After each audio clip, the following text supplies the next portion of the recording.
Hello, my name is Nora O'Neill, and I'm the Regional Accountability Reporter at the Charlotte Observer. On behalf of our newsroom and the News and Observer in Raleigh, we want to welcome everyone to this event. Our McClatchy Media newsrooms have been reporting together on impacts from Helene's historic flooding, landslides, and damage since the storm hit our state's mountain counties and spots near Charlotte so hard on September 27th. With help from our panelists, we will focus on two vital topics tonight: challenges to getting people back into stable housing after 73,000 residences were damaged, and challenges to repairing thousands of damaged and destroyed roads and bridges. Those of you who have signed on, feel free to place questions in the chat field and we'll do our best to get them answered. For now, Richard, can you please introduce yourself and our panelists? Sure, I'm Richard Stradling. I'm the transportation reporter for the News and Observer. Joining us this evening are Lance Mills, whose family's home was destroyed in Swannanoa by flooding; Nathan Ramsey, the executive director of Land of Sky Regional Council, which is a regional planning and development organization; Carol Pritchett, who's the mayor of Lake Lure, a town of about 1,400 residents in Rutherford County, where the Rocky Broad River flows into the lake; and Tim Anderson, the top engineer for North Carolina Department of Transportation's Division 13, which covers 7 of the hardest hit counties in the mountains. We're grateful to all of you that you could join us this evening. Thank you. We're going to start by focusing on housing, and those are topics that Lance and Nathan know intimately, but Carol and Tim can feel free to chime in with your experiences and observations if you'd like. So Nora, do you want to get us started? Yeah, so let's start with Lance tonight. We've reported on how awful it was, but for those who don't know, what happened to your home and your family in Swannanoa when the flood struck? Well, that morning was a lot more than we expected. We've seen lots of rain. I have seen the river high many times, enough to make me nervous, but I've never seen it come out of its bed. And it wasn't even light yet when we realized that there was so much water in the driveway that there was no way we could safely make it out. And we said, okay, well, let's just stay here. We'll shelter in place and we should be fine. Mm-hmm. Well, that didn't really turn out to be the case. The water came up the steps on the front porch and then was on the porch, and then it was in the house. And it broke the end of our house where we had French doors and windows that led to the breezeway that attached the house to the garage. And then we felt this movement and realized that the house was floating. Our neighbor's shed knocked our front porch away, and the porch over that roof collapsed while we were still moving. We kept floating backwards towards the river. Luckily, our oldest, Jonah, was determined enough that he broke through the drywall and got up in the attic, and with a hammer and a putty knife and a chef's knife to cut through the shingles, he made a hole in the roof big enough for us to go through. And we all got up on the roof and sat there while the house was still moving until it finally wedged up against some trees that were behind the house. And then we waited for 2 hours in the rain for the rescue boats to come. Mm-hmm. It's such an unbelievable story, and we've been grateful to you and your wife Sabrina for speaking with us about what you've been through. You know, more than 6 months later since Hurricane Helene has hit, what does your current situation look like as far as housing goes? Well, the house is clearly irreparable. We've gone through or applied for many different programs. One of them is the hazard mitigation, and we haven't really heard anything from them. We were told when we signed up it might be 8 to 12 months before we even found out if we were eligible or what they would do. Right now we're looking at the private property debris removal program that will come and gather the rest of the debris, demolish the house and haul those materials away. Because we were the last stop in the river, there was a lot of debris, not just from our house and our belongings, but from all over the neighborhood. I mean, there were things from across US 70 that wound up in our yard. We have been incredibly blessed to have been shown the kindness by our local nonprofit that are absolute heroes, Be Loved Asheville. They have been on the ground since day one, doing everything they could do to help people, bring water, food, generators, warm clothes, propane and heaters. And they've been rebuilding homes. They've been providing tiny homes, campers to whoever they could. And they have offered to help us rebuild. And if we didn't have them on our side, I'm not sure if we would ever be able to live at our home again, but we will have a new house because of them. Mm-hmm. One thing we've heard through our time reporting is that nonprofits and churches have really stepped up and helped so many people in Swannanoa and other hard-hit areas in Western North Carolina. But, there is an agency responsible for these types of disasters. And I know FEMA initially offered to place a temporary trailer on your property, but later told you it would be impossible since you live in a flood zone. How have these mixed messages from FEMA affected your recovery? And how has it shaped your perception of the government's role in disaster recovery? Well, that's a great question. I feel like one of the hardest things about this whole experience is that sometimes information just isn't available, or you get conflicting messages. And, FEMA is designed to help with this kind of event. And I think my personal opinion is that it's understaffed, it's underfunded, and it's underprioritized, because as many people who are in desperate need, even still today, more than 6 months later, many of us have relied on the kindness of, nonprofits, charities. We relied on each other as neighbors to help each other out.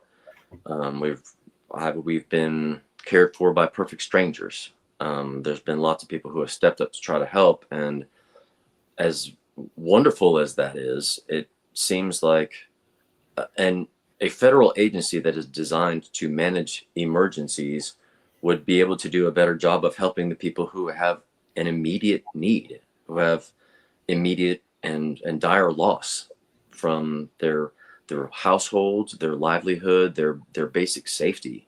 And it's frustrating that it's taken so much effort and so much communication that sometimes doesn't even come to fruition. I mean, I feel like we've asked certain questions, we've tried to get responses and didn't get them. It's been frustrating. We're right now, we got some rental assistance from FEMA and then went to reapply for it. And they finally responded 2 weeks later that said you didn't have all the right information. So I sent it back in, and they said, well, we have to do this other thing. And it's been weeks and I still don't know.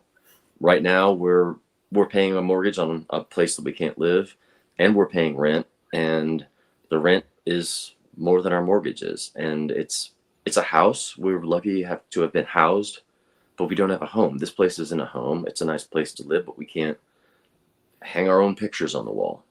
We can't, paint to a color that we like. It's hard having that center of your life, your safety and sanctuary, taken away in a day, and there's nothing really to replace it. Mm-hmm. You're still paying mortgage for your home that was destroyed in Hurricane Helene, correct? Yes, that's true. Mm-hmm. And how much money has FEMA given you overall in terms of assistance? It's hard to say. At the beginning, they gave us a pretty fair amount to help to deal with the immediate needs. One of the things that we applied for but were not eligible to get was transportation assistance. And I don't know how that is the case, because all of our vehicles were completely submerged and totaled, including my full-size truck that's taller than I am. Everything was underwater, and I don't know why we didn't qualify to get some help with transportation. Luckily we were, through the kindness of others, donated cars so that we could at least get to and from and take care of the things we needed to. And without that, we would have been lost. We didn't qualify for any moving and storage costs, even though, we had no place really to put what little we were able to salvage from the house. So some of those things have been pretty frustrating, to be honest. Mm-hmm. And with all the practical challenges that come with recovery, your family has had to cope with the emotional toll of losing your home. What has it been like to reckon with the scale of destruction caused by the storm, both at your home and in your community? It has been very hard. I have to tell you, there's, even still driving through Swannanoa, they have made enormous strides and progress in getting things cleaned up. They've been working along the Swannanoa River and removing some of that debris, and they've restored bridges and fixed some roads. But there are still places that you drive by that they still look like a war zone or are reminiscent of the huge amount of destruction that took place. I feel like it was a collective trauma for our whole region, and everyone to some degree or another suffered and was hurt by this event. Some people, their house did fine and they lost power and water for a little while and they came out okay. And some people lost everything. Some people lost loved ones. And, we're fortunate that we didn't lose more, but it's been hard. I mean, to be honest, I'm still being treated for PTSD because it was enough that it has not gone away. It's maybe gotten better. You develop some personal resilience by being exposed to the consequences of this storm, but there's still sometimes that it just overwhelms you. Mm-hmm. As someone who's really experienced this firsthand, and I'm sure many, many people who have had similar struggles to you. Looking ahead, what do you believe needs to change, if anything, in the way recovery is handled for people who, through no fault of their own, lose their homes to natural disasters? Well, I think there's really probably many, many different things. I don't think there's a silver bullet that would fix everything. It needs to be more like silver buckshot. I know that, even just getting better information out, before the storm, we didn't know that we were under a mandatory evacuation until it was far too late. We need to do things like as we're building back and repairing things, building with the kind of climate resilience that would help us to endure another storm, because none of us expected this. None of us thought it was even possible. But now that we know it is, there's no reason for us to expect that it won't happen again. And we need to do what we can to make ourselves ready for that. We need to make our communities able to respond to that. I mean, I know like one of the things that was a very ironic tragedy is that in knowing that the storm was coming and that it might be very bad, a lot of the bottled water that was dispensed in order to get it to people who needed it after the storm was staged in Swannanoa, and the floodwaters carried a lot of it off.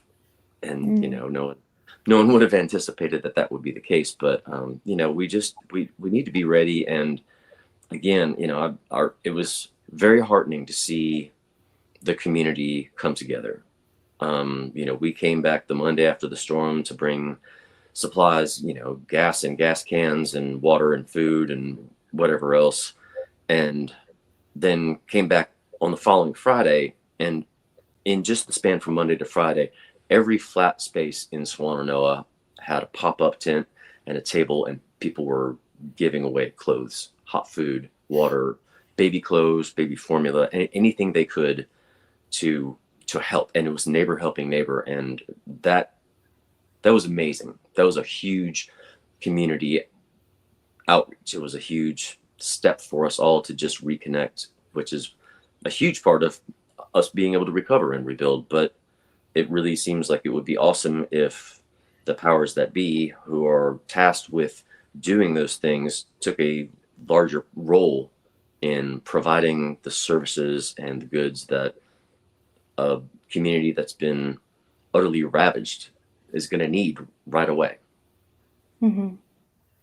Lance, thank you so much for answering these questions. We're going to move over to Nathan, Nathan Ramsey for a few questions now. Nathan, there's been an ongoing debate about whether the federal and state government has done enough to support the victims of Hurricane Helene. FEMA has provided $425 million in individual assistance to more than 150,000 households. 6 months after Helene hit, what is the most encouraging progress that you see that's been made in getting residents into adequate temporary housing or back into their homes? Thank you, Nora. The scale and magnitude of Helene was, I think, as Mr. Mills indicated, was beyond the scope of what I think any of us imagined. Before I begin, I just want to acknowledge over 100 people in Western North Carolina lost their lives to Helene, and we can rebuild our communities, we can rebuild homes, but we can never bring them back. There were almost 20 people in my own neighborhood, own community who lost their lives, and people I've known for most of my life. So, I think it's important that we remember them and how what they contributed to our communities. But, we can't bring them back. Every day, things in Western North Carolina get better. And as Mr. Mills indicated, there's been philanthropic groups, churches, volunteer organizations from all over the country who have come here to help us. And we want to say thank you to the people in North Carolina, to the people across the country who have come to our rescue in our darkest hour, in our time of need. We can never say thank you enough, and you have been a godsend for us. Whenever you question the humanity and the goodness and kindness of people going through what we have gone through, gives you hope that you see how good people can be, how strangers are helping strangers. As Mr. Mills said, neighbors came in and helped their neighbor. It's been a wonderful thing. But our rebuilding is going to take a long time. We're looking at over $60 billion in damages. The scale is enormous. And although the federal government has appropriated additional funding, the state of North Carolina has appropriated around $1.5 billion. It's not enough. We are looking at about $25 billion in unmet needs right now. A lot of the federal funding has not come into our communities. And we have people who have a mortgage on a home and the home is no longer there. And they can't just go to a bank and get a loan. And unless they have some type of assistance, they're not going to be able to rebuild their home. So, as you mentioned, FEMA's provided about $1 billion in assistance to Western North Carolina. At one time, they were housing over 6,000 people in temporary housing. But a lot of the assistance so far has come because of the nonprofits and the private efforts. So, North Carolina is working on their CDBG-DR action plan. They've submitted that to the federal government. Hopefully that money will come soon. The city of Asheville has over $200 million that they've just approved, and we're waiting federal approval. But our recovery will take many years. Mm-hmm. What do you see has fallen into the gap between aid that is available and people's actual needs?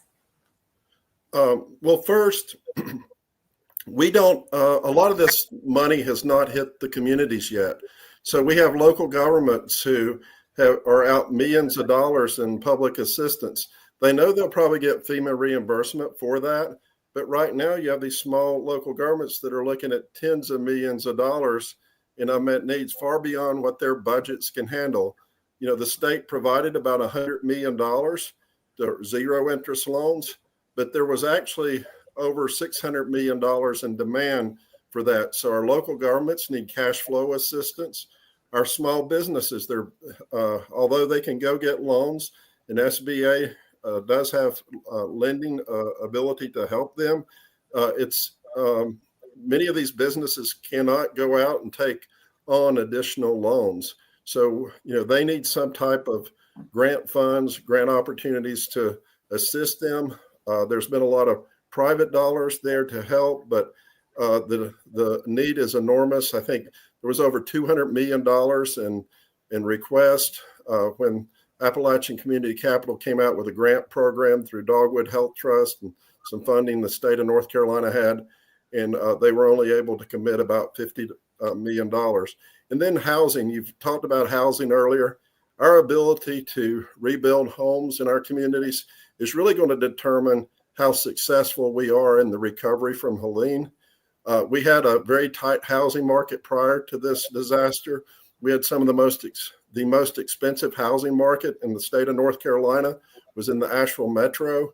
And what Helene did is made all those challenges much more difficult. So I know we see what our friends down east have gone through and how long it's taken them to rebuild homes. We know, Governor Stein, the legislature are working really hard to make sure that we don't see those delays with our recovery from Helene. But, that remains to be seen. And we're just going to have to work together to try to push this faster. But federal money is slow and bureaucratic. And unfortunately, it takes some time. Small rural mountain towns often face unique challenges during disaster recovery. Like you mentioned, some towns don't have enough money, they don't have big enough budget to upfront costs like debris removal and things like that. What other specific difficulties have these small mountain towns that are really hard hit by the storm encountered? Absolutely. We have small communities that have been devastated.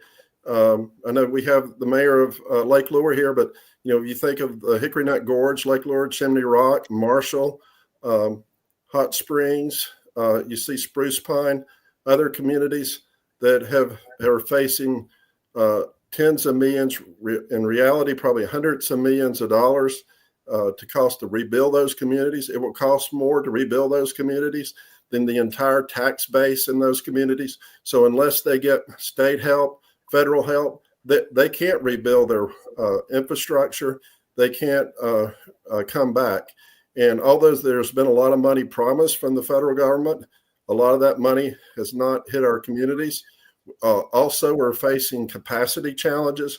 So in these small towns, small jurisdictions, they have a very small number of staff.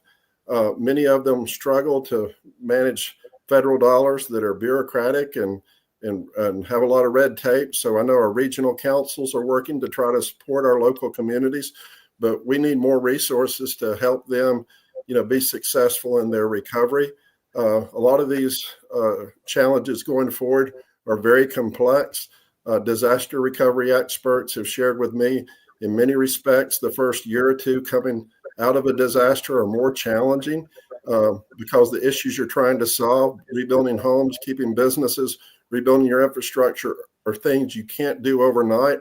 So it's in some ways, it's more challenging than the first 30 or 60 days when we saw so much heroic action by our first responders, neighbors, our communities.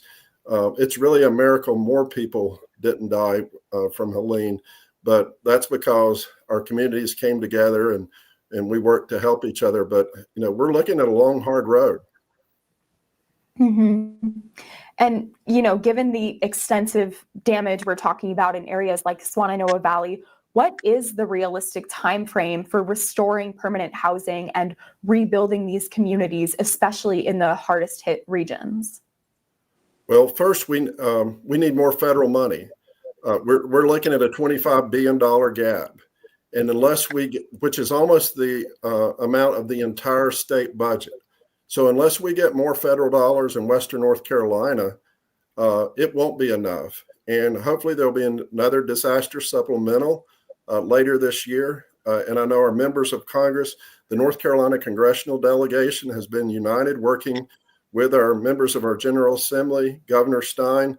They worked with Governor Cooper to try to secure additional resources. So we can't rebuild. There's so many people who do not have the financial ability to come back without public assistance. What the private groups have done has been miraculous. And they have been here. They're still here. As Mr. Mills mentioned, Beloved Asheville is a great example of a nonprofit has done heroic things. We've had Catholic Charities, Baptist Men on a Mission, Samaritan's Purse, the Amish, the Mennonites, people that are coming in, donating their time, providing supplies, materials to rebuild homes at no cost to homeowners. So that's wonderful. The problem we're facing is the scale. You mentioned the number the tens of thousands of homes that have been damaged. Some of that damage wasn't extensive, but many of these homes were completely demolished or have significant damage, and there's not enough private money to do it alone. Well, thank you so much for answering some of these questions today, Nathan. I'm going to hand things over to Richard now, who's going to talk a little bit about transportation. Sure, thank you. And we've got a little technical difficulties, so I've got the headphones on. Tim, let me start with you. The DOT has said this is by far the biggest natural disaster that it has ever faced. And at one time, there were 1,454 roads closed. And even now, more than 6 months later, there's 137 that remain closed. Your region includes the city of Asheville, but also the highest peaks in the Blue Ridge Mountains and some very rural and rugged terrain. I wonder if you could describe what you and your coworkers saw that first day after the storm on September 27th.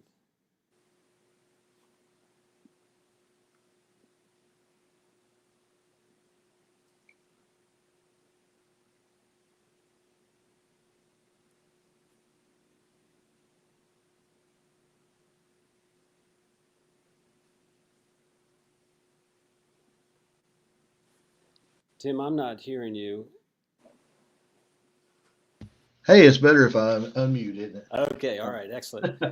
Start from the top. So, in my 24 years with the DOT, I've seen a lot of hurricanes. We had two, Hurricane Ivan, Hurricane Francis, Tropical Storm Fred more recently, and I guess in terms of scale for the DOT, our biggest storm so far before Helene was Hurricane Florence, and about a $250 million total repair.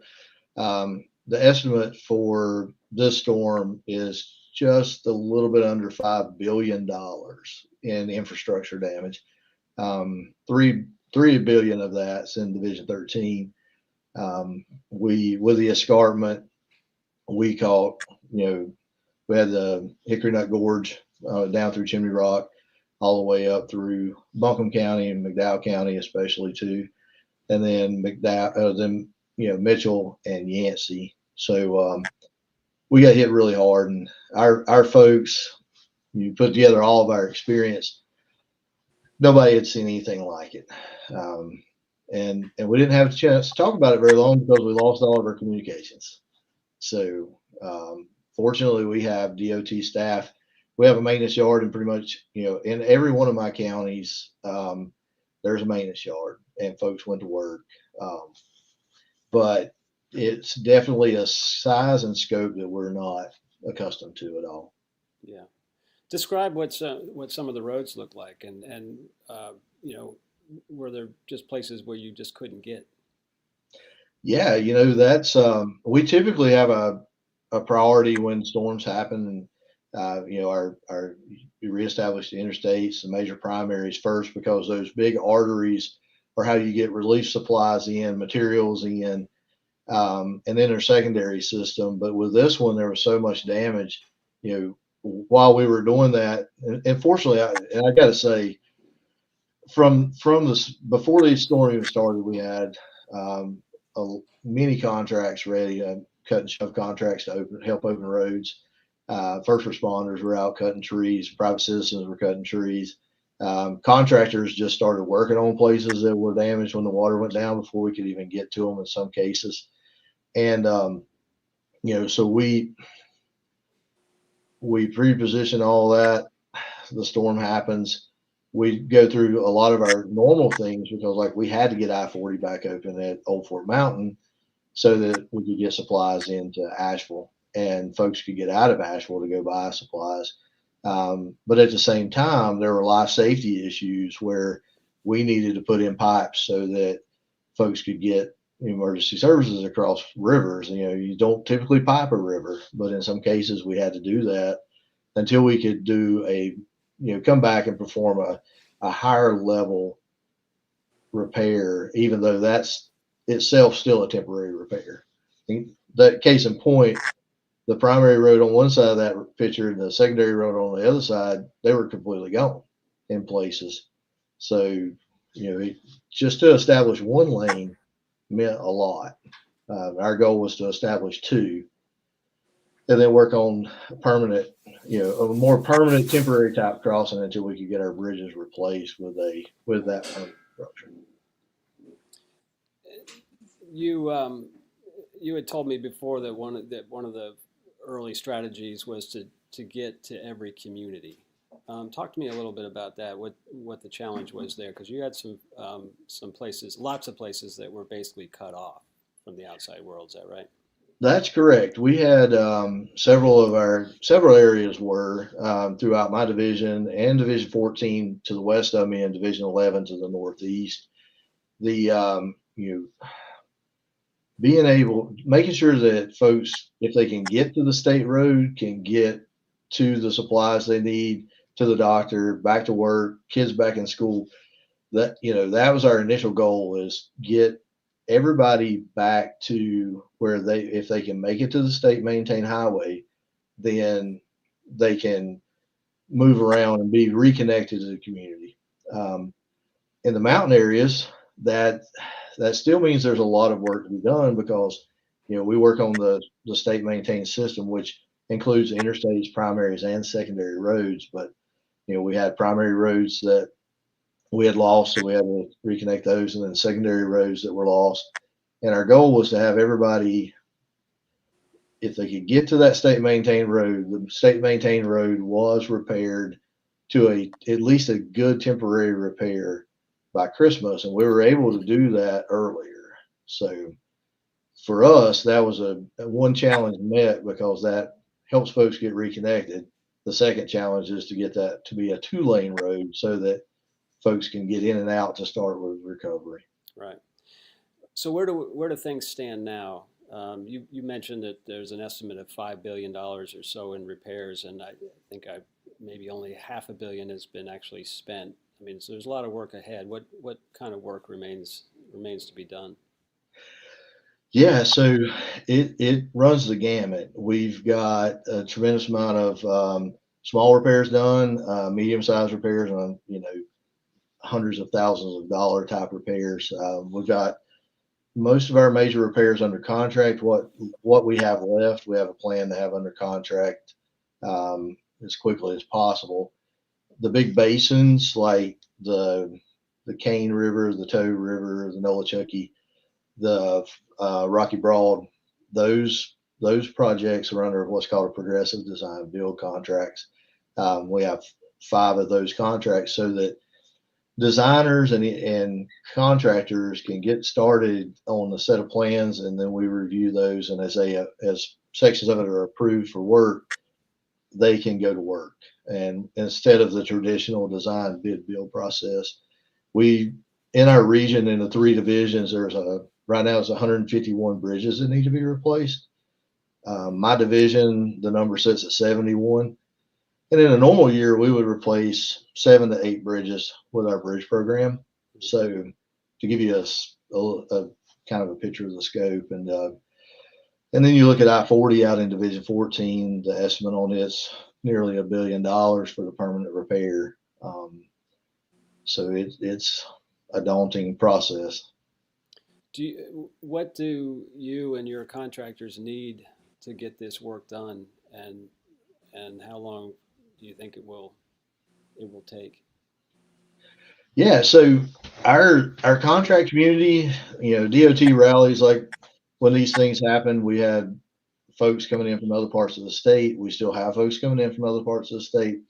Our central units were on standby for anything we need, and they've met and exceeded every goal we had for, turning things around for us. Our contract community showed up in mass. I mean, we had contractors from North Carolina all the way down, all the way to Sand Hills area coming this way to help work. Contractors out of other states, and Tennessee got hit. South Carolina took a pretty good hit. Part of Georgia took a hit. We still had those contractors coming in. So we were very fortunate with that at the initial stages. We had employees from the Kentucky Transportation Cabinet in for all the way through till Thanksgiving, and Florida DOT brought up temporary bridges and the crew and the design crews to help with that. And then they had to leave to go back for Milton, but they left the bridges, and we were able to put those in place. The biggest thing we need, we have a lot of bandwidth with our contract community. They're going to be very busy. There's going to be a lot of trucks on the road, just like there were all through the fall. And that's going to continue for several years in our region just to get it rebuilt. And one of the things we definitely need is patience. And I know that's hard for folks when they've lost everything and they're trying to rebuild. The other thing we need is folks to to understand that this is a long-term recovery, even for the highway system. And to make sure that, we've had a tremendous amount of help from the federal, our federal partners at FEMA and FHWA that do the highway type work. They are moving at a pace that's different than what we would normally see in a storm. Is a lot quicker. And that's been very beneficial for the department so that we can start pulling the infrastructure back together for the community so that they can start the rebuild.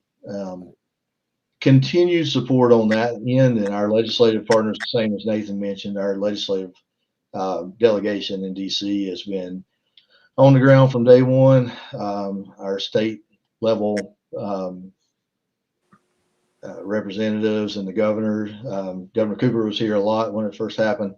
Governor Stein's been here. They are in it to see it all the way through. So as long as we can keep that momentum, then we should be able to keep moving forward. And a lot of our projects will be done, our major infrastructure type projects, bridges, things like that. There's not going to be like a magic day when we're all done.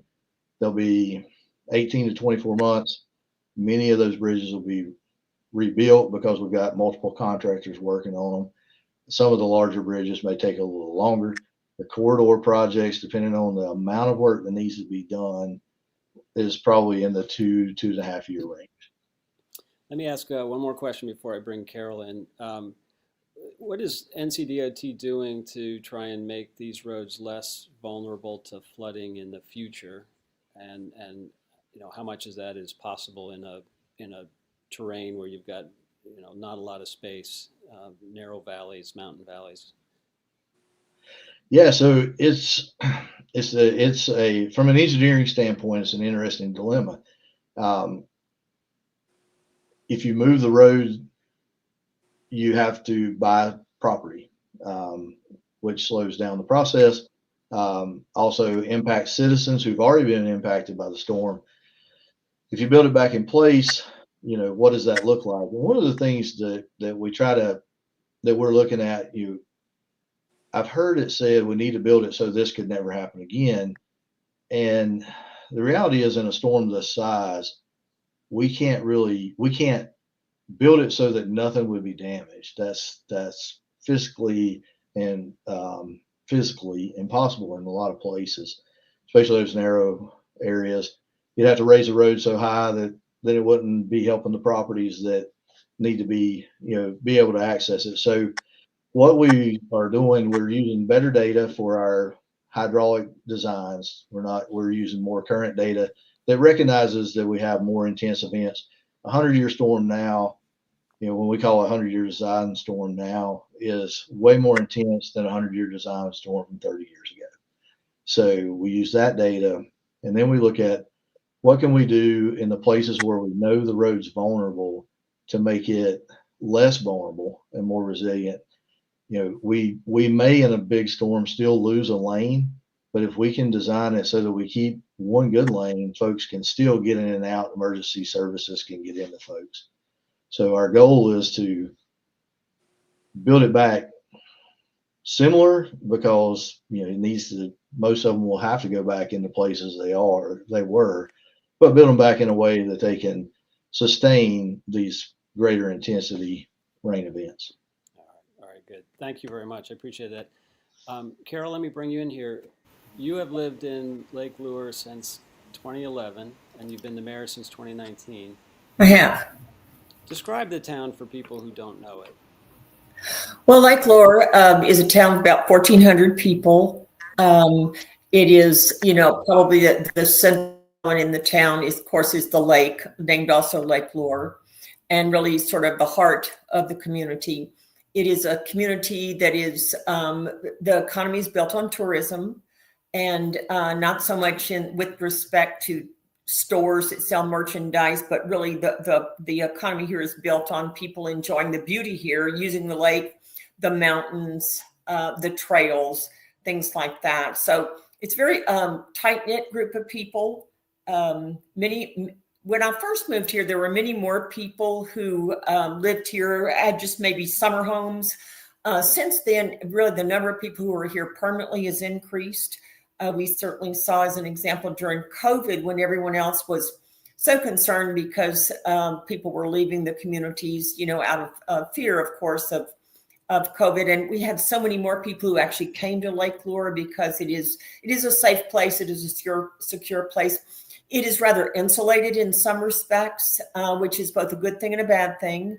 It certainly was good for that, but it is a very beautiful part of North Carolina, and I think that really sort of one of the main places that attracts people here as far as tourism is concerned. Yeah. So, and I imagine tourism, you depend on people being able to get in and out of there. What did the roads in and out of Lake Lure look like after the storm? Well, immediately after the storm, so Memorial Bridge, we have one main artery through town, and that is Memorial Highway or Highway 64. That is the only main artery, and it goes, through to Chimney Rock, or did. And so that was the path, if you will, to Hendersonville or Asheville or going north. So, right after the storm, of course, there was so much debris in the roads, and on the Memorial Bridge, there was 20 feet high debris piled on top of the Memorial Bridge. So that was absolutely impassable at that point. And of course, as I said, that cuts off being able to go anywhere. So that is one of the flaws in having one road. Also, one of the things that's probably probably more pertinent here in Lake Lure than other places is there's so many private roads that connect people to be able to get to that highway. And that's probably more unusual in other cities that are a little bit more cosmopolitan, but a real problem here. We had so many people who were cut off from being able to get any help or being able to get out.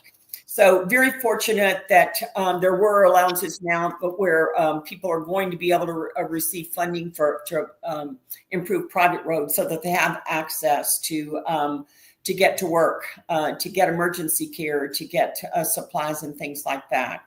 So the roads, it was immediately, we were very lucky to be able to use local contractors to help us in the first couple of weeks to clear that debris away from the bridge, at least for one lane, so that people were able to pass on it.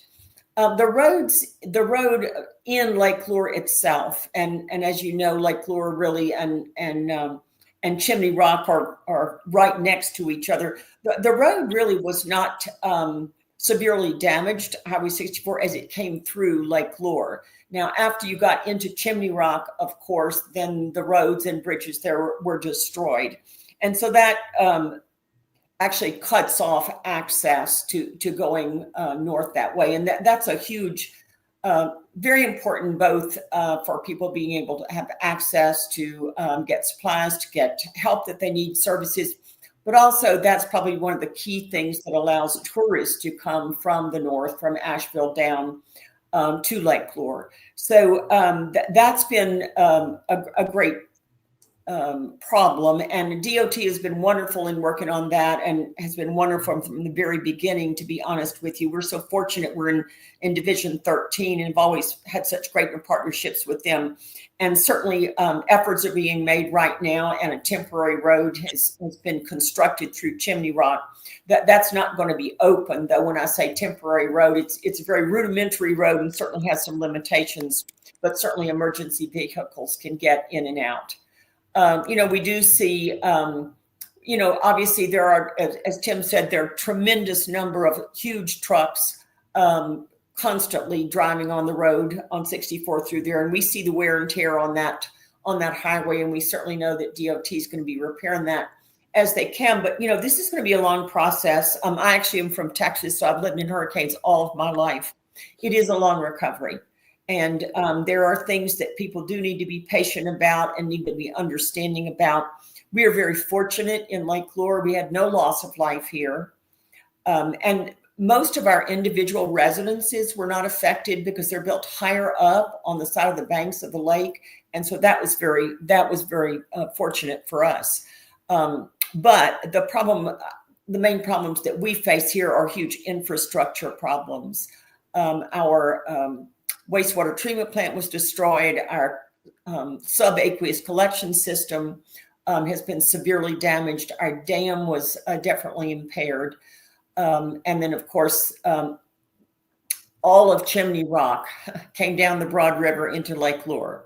So much of the surface debris has already been removed. The Army Corps came about three weeks after the storm and began removing the surface debris. And I think just the surface debris was over a million cubic yards of debris. They've now begun working on removing the subsurface debris and the sediment. So that's a process that will take a long time. But we are so fortunate that we have begun on it, and certainly a sense of hope to everyone living here in Lake Lure as they look forward. As someone mentioned, it is very difficult in very small communities because most of the businesses are small business owners, and they really don't have the capital to wait out long stretches of time before they can begin to have revenue again. They just don't have that much capital. So, and the same thing with the town. We have a budget of $9 million for Lake Lure for our annual budget. In the first 3 weeks, we spent $1.6 million of our own money to have the debris cleared off the roads. So we have not yet, and each individual FEMA person has been wonderful and lovely to work with, and certainly very concerned. But, like almost all the other communities, we have yet to see any of the money. And the problem is for small municipalities with budgets and the amount of the enormity of the cost to fix the infrastructure, we're probably looking at $380 million. It's very difficult just to be able to have operating expenses moving forward. Right. I'm glad you mentioned private roads and bridges. That's something you see throughout the region. And, a lot of the houses are connected to the main roads by little bridges over creeks and so forth, and that's something that that falls to a lot of those homeowners to try and repair. But Tim, I wonder if you wanted to comment on what DOT can do to help, or if at all, in that area. Yeah, so the private roads and bridges, NCDOT, we're a public agency. We maintain the public roads. North Carolina is a little bit unique. We're one of 7 states that we maintain the interstates, primaries, and secondary roads, which is more of the, that last stretch to the house to home, down to subdivision streets. But there are a tremendous number of private bridges washed out. When you go at 19W. There were state bridges washed out. There's also private bridges. And so there is a program that's been pulled up from the ground up with the Department of Public Safety through emergency management. And with that program, there's $100 million that's been set aside to work to help restore private roads and bridges. And there's actually a website that folks can go to apply to let emergency management know, hey, I've got a road issue or a bridge issue, and that's ncdps.gov/Helene/PRB, and I'll be glad to send that to you so that you can put it out, or I'll put it in the chat if you want me to. But that's a resource that's relatively new. It would during Tropical Storm Fred was the first time that I recall seeing that. with this storm, given the magnitude of loss when it comes to private roads and bridges and the cost of some of these repairs, this program has been initiated. Right. I think I saw somewhere an estimate of 8,000 private roads and bridges that were destroyed or damaged badly. Carol, how's access to Lake Lure now, and are you in a position to welcome visitors back again? Well, we absolutely are. The lake itself right now is not open for use. As I said, the Army Corps has been scoped by FEMA to begin removing the subsurface debris and the sedimentation. And for safety reasons, we really can't allow anyone to use the lake because, as I said, we just don't know what is under there. But other than that, really everything else in Lake Lure is open. And so you certainly can access Lake Lure coming up from the south. It is past Chimney Rock, really that is really not open to the public. And Tim, correct me if I don't say this correctly, because there's been a little bit of confusion about it. But the road that is there now is it is certainly drivable, but it is not really designed for the public to be using to come in and out. And but certainly safety vehicles and contractors, et cetera, can come in that way. But we certainly have access to Lake Lure for everyone to come in. All of the hotels are open. The restaurants are open. A number of our trails are open. We did have a number of landslides, but we've managed to repair a lot of those. As I said, the main highway is completely open through Memorial Bridge. So we welcome anyone here, with the caveat we want everyone to understand we would never want to market something that wasn't safe. Probably the way we project it now, according to the Army Corps, it will be probably at least until the end of August before the lake, they've completed removing the sediment and debris there. But other than that, Rumbling Ball is open, which is on the lake and has 2 beautiful 18-hole golf courses and many other amenities there. So yes, we absolutely are open, and we really are very hopeful that people will come and take advantage of it. You do have to make a detour. If you want to get to Asheville, then you need to go to Hendersonville first and then to Asheville. But people are willing to do that, so we have people coming in. So we're very fortunate in that respect.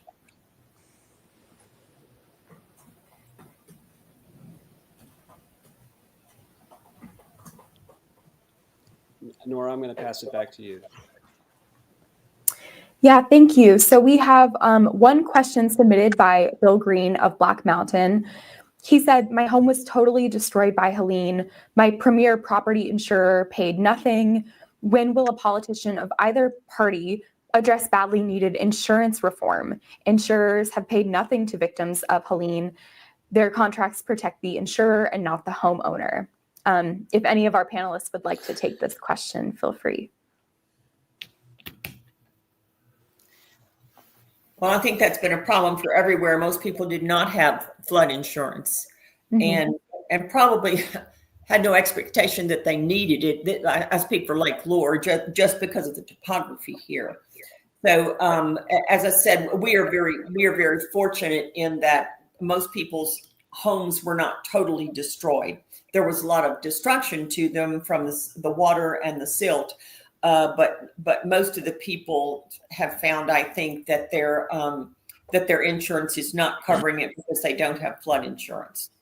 Mm-hmm. One of the big challenges of this disaster is private insurance isn't much of a solution to help mitigate the harm, because most, as Mayor indicated, most people didn't have flood insurance, and that was because most people didn't ever think their property could flood. We have small creeks and all over Western North Carolina, and those little creeks turned into rivers and, became larger than anything we could have ever imagined. Also, landslides were excluded from policy coverage, and we had over 2,000 landslides, which resulted in a lot of deaths, a lot of destroyed homes. There is an effort to provide legal services to individuals who need assistance. So, you can go to landofsky.org reach out to me directly, and we will try to get you in touch with the correct individuals. There is efforts for private attorneys who are volunteering to provide services, but we're trying to secure additional funding so people can access more legal assistance as they begin the process to rebuild. You know, I think another problem that complicates that in Thank a lot of you, these small. Nathan and Mayor for. Mhm.